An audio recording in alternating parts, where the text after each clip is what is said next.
Hey guys, and welcome back to my channel, Totally Katika. This is Katika. I have another amazing parent that I'm going to have conversation with again today. Stay tuned.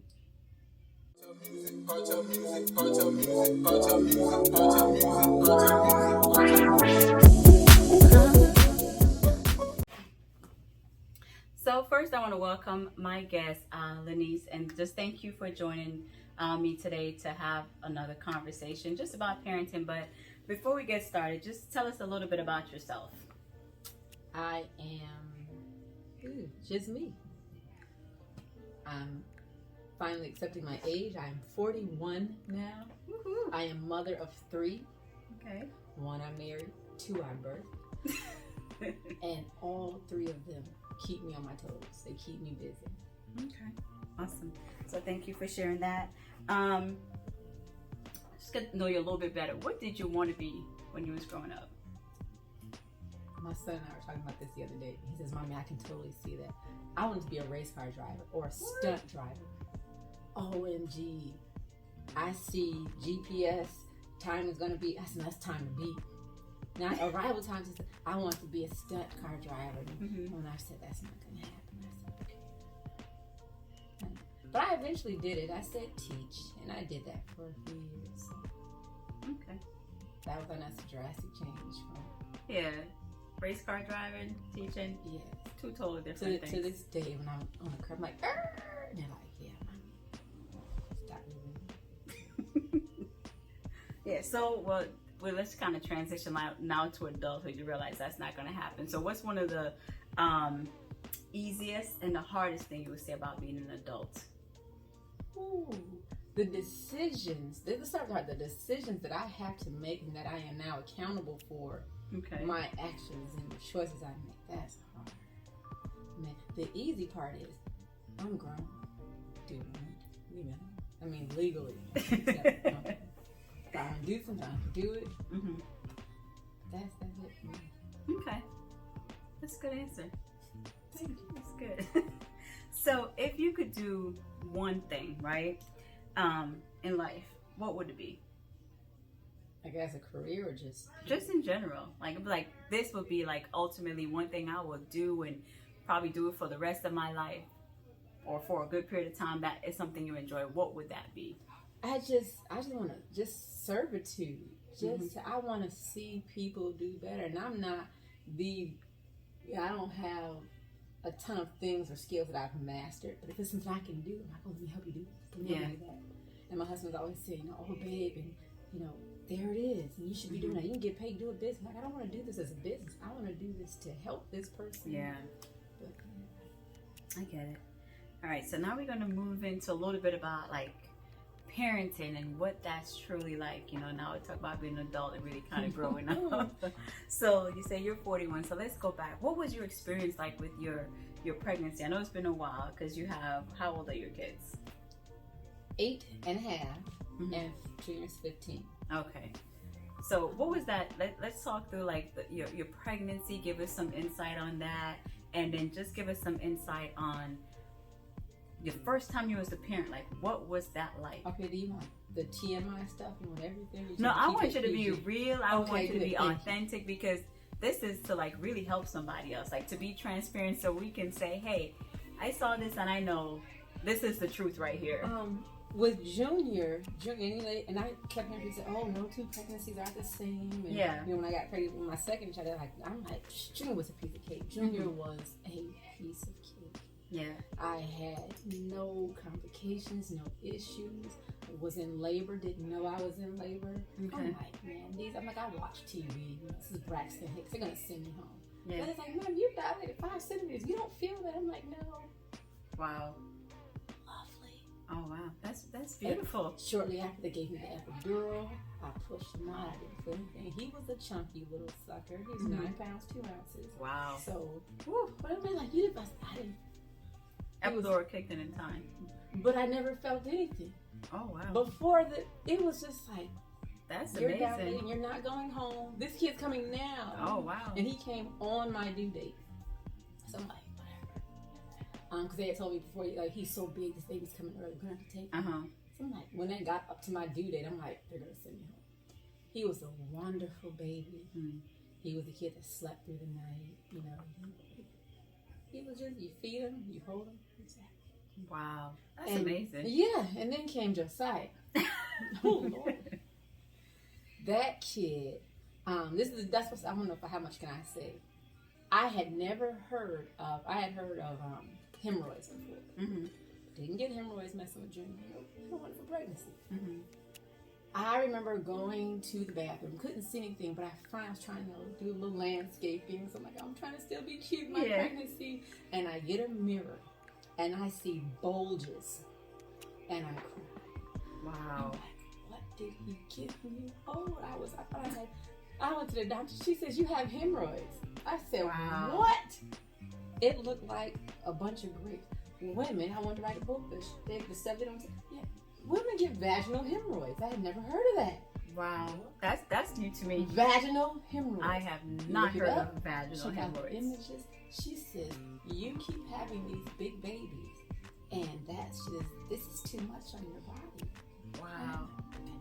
She's like, are you pushing? I was like, no. She says, don't worry, it'll go back to normal. I'm like, my husband will never touch me again. It'll go back to normal, don't worry. She's like, are you itching? I said, no, I'm not itching. It was just that they were there. Wow. So, yeah. Then I'm just speechless. Yeah, wait until you look at pictures after this is all done. We'll look at some vaginal hemorrhoids are a thing. Wow. Yeah, we'll have to look at that. Now I'm not even sure if I really want to see it, but that is new. So for the whole last trimester, you know, that waddle became extra waddly. Because I'm walking, like, I don't want it. Oh, yes. I'm like, she's like, oh, you can just wash and everything. I babied the heck out of my nether region. I'm like, I don't know, I don't want to do anything. Come time for delivery, Sai came all up to the due date as well. I think he came the day before. No, he came on his due date. Okay. I was due on Two on the due date. You good. I'm so regular. Like, I'm like, listen, I missed up this time. We're intimate, so they're like, oh, whatever. Going to the hospital, similar situation. I was already dilating. Didn't know. She's like, ma'am, you're about 4 centimeters, almost 5. We're going to keep you. The baby's coming. That kid felt like I was giving birth to the alien. You ever see that movie, The Aliens? Yeah. I was breaking the bed. It was cracking. Did you have epidural? I was asking for one. The nurse came in. She said, oh, you're 5.5 centimeters. Breaking your water. Broke my water and walked out. And I honestly am not going to. I forgot I was a child of God. And I'm like, who told her this? I want the epidural. They're like, well, ma'am, you have a heart condition. And you have this, you have other conditions. We need to answer some questions first. Wow. So now I'm screaming in pain. He gives me a packet of papers to fill out. I threw it at my husband. You fill it out. Woo. The guy goes and says, sir, she has to fill this out. He got a few choice words, and I think so eventually I got an epidural, but it was right before he came out. So yeah, I felt everything. Oh, I feel your pain. And he came out fighting. So it's no wonder that I literally have a lever and a fighter. Wow. You guess which is which. I mean, I think I could figure it out, but I was just having a conversation with someone, and I was saying, if you look at your pregnancy and pay attention to things that child was doing while they're inside and your delivery, it actually can tell you or give you some insight on how your kids will be. Because so to this day, I have one that is kind of like easygoing, but very high maintenance at the same time. You know, the girl, everything, I couldn't use certain Pampers on her. It has to be the expensive brand. The soap had to be the expensive, the skincare, everything was that piece. Came out, no problem. She knew when she was ready, what she wanted to do, and it was done. Let's get it done. That's it. The other one was totally different. It was just like stubborn, painful, don't want to come. I wanted them to put him back. I said, I'm done. I was like, y'all gonna have to, this is it. So I understand, and when you see them today, they're like that. They mirror that. They mirror that. So we really, I think it's important for us to pay attention to that, because it does give you some insight and prepare you for that. I wish I knew that. The whole June was just so sweet. And if he was sitting on it, I'm like, oh, I would just kind of nudge this. Yeah. And he was you could see, because he was huge. He wasn't the biggest woman. And you could see him shifting, like, okay, mommy said. And I would talk to him, just stay there. And he would calm down. Josiah, all over. He was, you would do a little dark from one side. I'm like, the kids in there doing jumping jacks. He's exercising. He was doing his thing. He was the whole thing. It wasn't a whole bunch of but he was very active, very rambunctious into the moment he came out. Wow. You're right. Is he like that today? Today. Junior's still the calm. He's so sweet, so nurturing. Mm-hmm. So thinking about that, right, and your first experience, second experience, what's an advice you would have given like your younger self when you think about like your pregnancy or just that experience? Just ride the wave. Really, God is gonna bless that little one when that little one comes out, and ultimately it's going to be worth it. It's biblical that you don't remember. Like, I remember the day for both of them. Wow. I remember there was pain, but I don't remember like, oh man, I can still feel that pain. Like, the pain is forgotten. Yeah. I remember the situation. I remember the events of the day, but it was literally that same day. So I'm like, all of that is worth it. The joy. The joy is worth it. The pain is but for a moment. So. When you think about it, we do it once, you're like, and you was in there like, oh, I'm never doing this again. Once you start feeling those contractions. But then when you see them, the joy that they bring, and you're like, why did I sign up for this again? When you back in there, you're like, but see, I was bamboozled. Because the first time, I was like, oh, this is wonderful. Yeah. Like, they literally pulled him out and plopped him right on my chest. Bloody, messy, all that. Popped right on my chest. And in that moment, I'm just like, oh, wow. I didn't touch him. I was like, oh, wow. Like, I forgot everything, all the medical. Everything. I had a whole staff of people there. Like, they're monitoring my heart, monitoring the babies. I was just like, wow. I was like, he's here. Yeah. I still wouldn't touch him. Everything else just went blank. Wow. Now I'm like, babe, you see what God gave? Like, this is it. This is us. We made that. He looked nasty, but it's dirty. I somebody wipe him up. But everything else, and when I say I had a room full, it was like everything just went silent. Wow. I was like, wow, that's amazing. That is. Little fat self. Yeah. It's wonderful. So when you think about that, and it's worth it, it's so much joy to have them so young and they just come out. And what would you say, looking at that now, you got a teenager and an 8.5-year-old. What is that like now with them at this age? How does that shift? Like, what are your thoughts now? What are your challenges? The challenge is the age gap. Because they are both essentially the same. And Junior is so unbothered by things, and he'll come by, I can still kiss him. Hey, mommy loves you. I love you too, mommy. Yeah.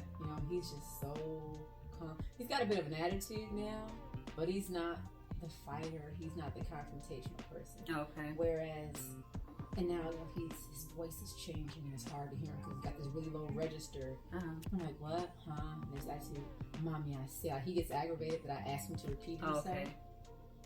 Well, I just didn't hear you. Yeah. And then you got the total opposite, who is, I call him Boombox. Josiah's mom.